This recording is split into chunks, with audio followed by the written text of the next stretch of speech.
Good morning, friends. Once again, I welcome you back to this class of video lecture. And friends, this is BA Part 3rd English Literature, Paper 1, Poetry and Drama. And today we take up a very famous poem, The Last Ride Together. The title of the poem is The Last Ride Together, written by Robert Browning. Some days back, we did My Last Duchess, written by the same poet. It was a dramatic monologue. Browning is important for writing dramatic monologues in English literature. And in My Last Duchess, there was the story of a duke, a jealous, narrow minded, wicked duke who was very, you know, a man of trivial nature who suspected his own wife, and his wife's generous and benevolent nature was a matter of envy for him. And finally, looking to such flaws of mind, he gave commands, and all the smiles stopped together. So this was the theme of the My Last Duchess, a highly poem of possessiveness.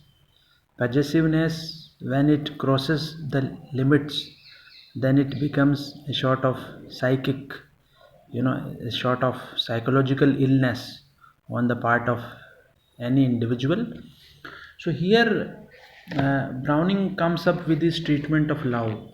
Browning, Browning's treatment of love is a bit pessimistic. So before I come to the poem, I give you some outline of Browning's love poems. Browning had begun his poetic career with the anonymous publication of Pauline in 1833. It is a sickly and confused outburst of pseudo-Shelleyan sentiment, unanchored to reality and punctuated largely by dashes. And Browning's imaginative skill with dramatic monologue is notably evident in Fra Lippo-Lippi, a very famous poem written by Browning. Again, I repeat the title, Fra Lippo-Lippi, and Andra del Sarto.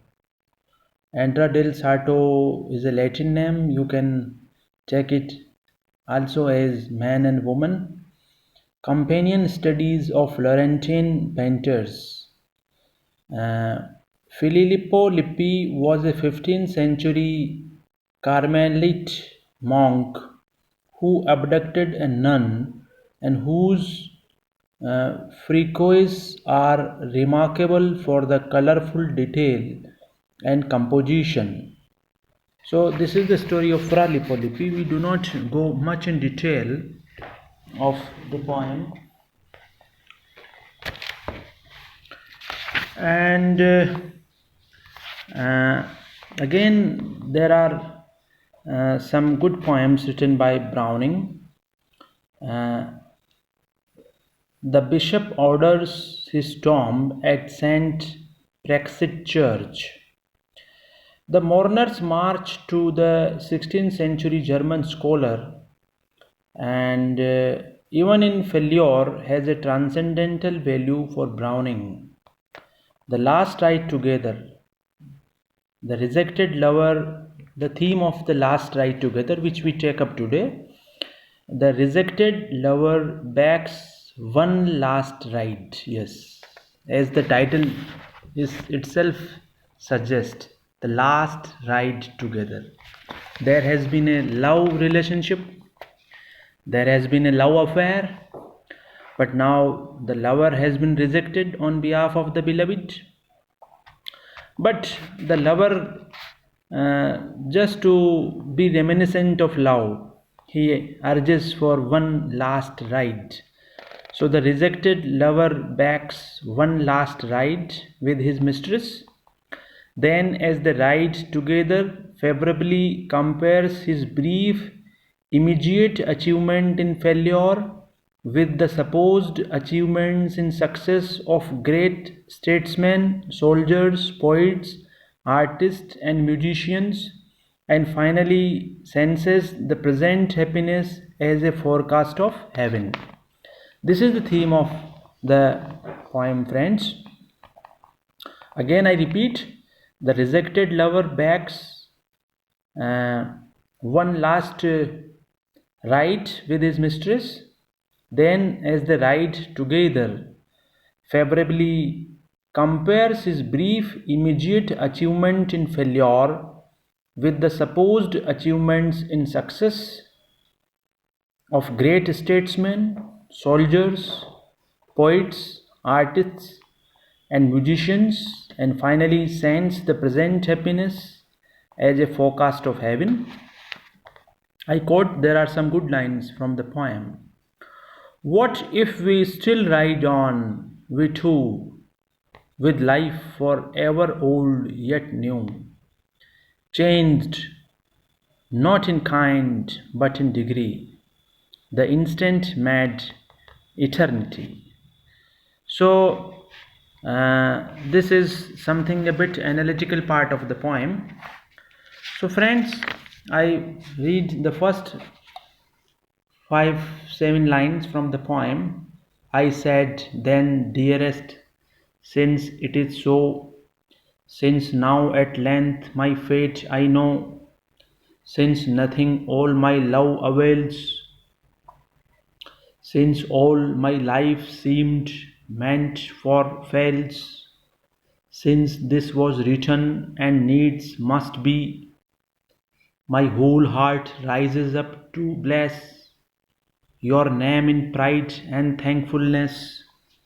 So these are the opening lines of the poem, and we come uh, to the paraphrasing part of this poem. And before I again simplify the theme of the poem, so the last ride together is considered one of the finest of Browning's love poems. It is unequaled for its dramatic intensity. It's a dramatic monologue. It is one of the greatest dramatic monologues of Browning written ever. It is a soul study of a man. It is SOUL.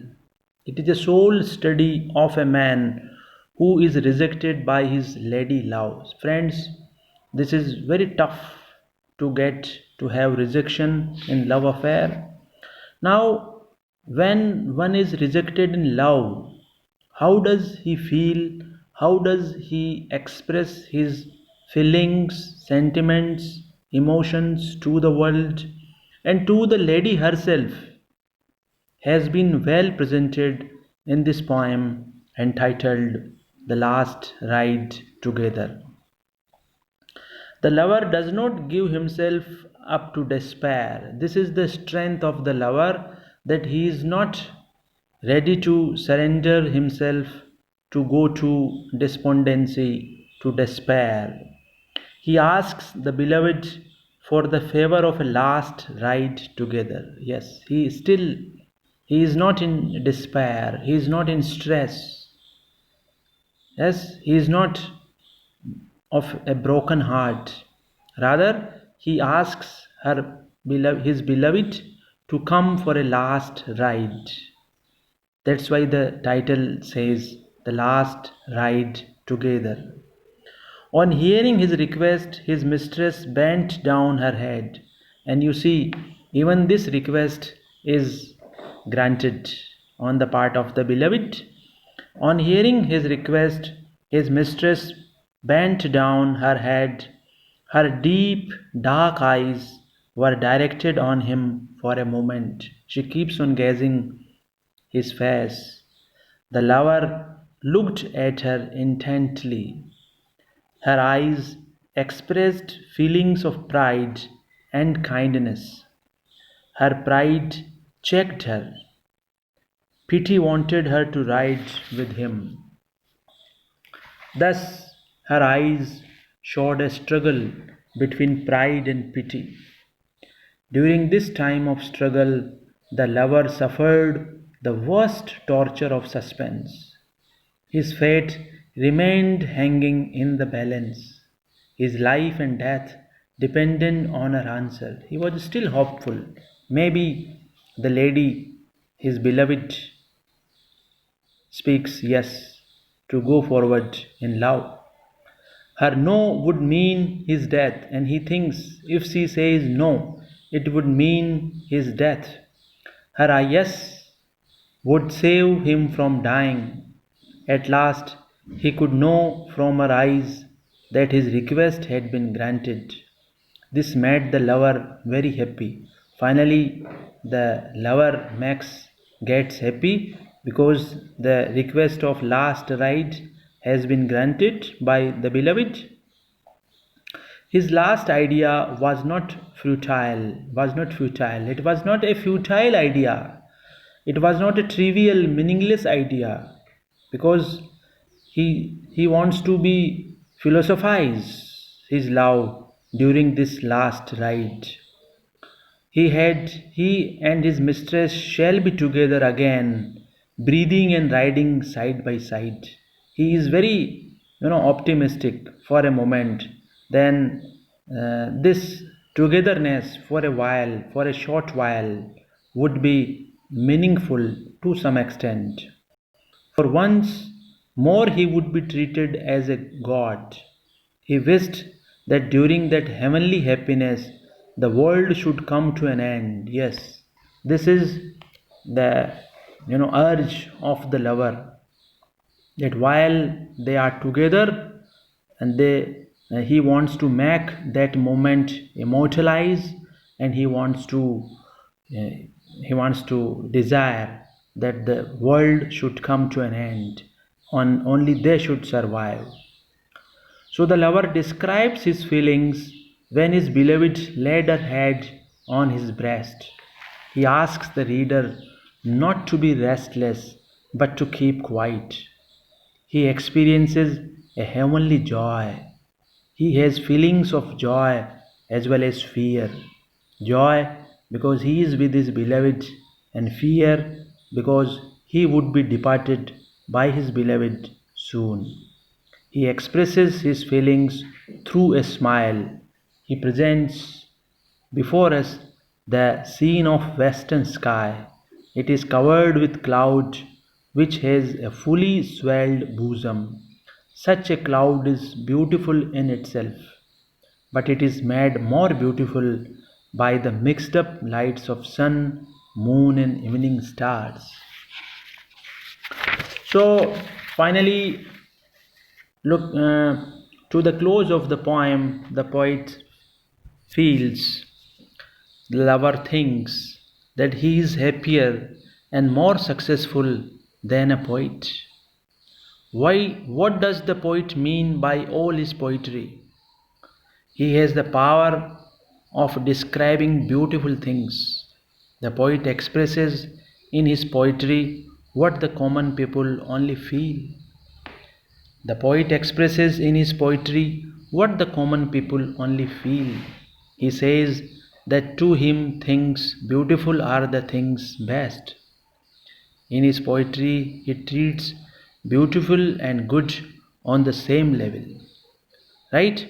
So, like this, the thoughts move on in the poem, and we shall take up the poem, the exact lines of the poem in the next class, and then we shall come to the explanation and analytical part of the poem. So, meanwhile, you are supposed to go through the poem line by line, and you note down the words which are unfamiliar to you, and make an outline of Robert Browning as a poet. Thank you, friends.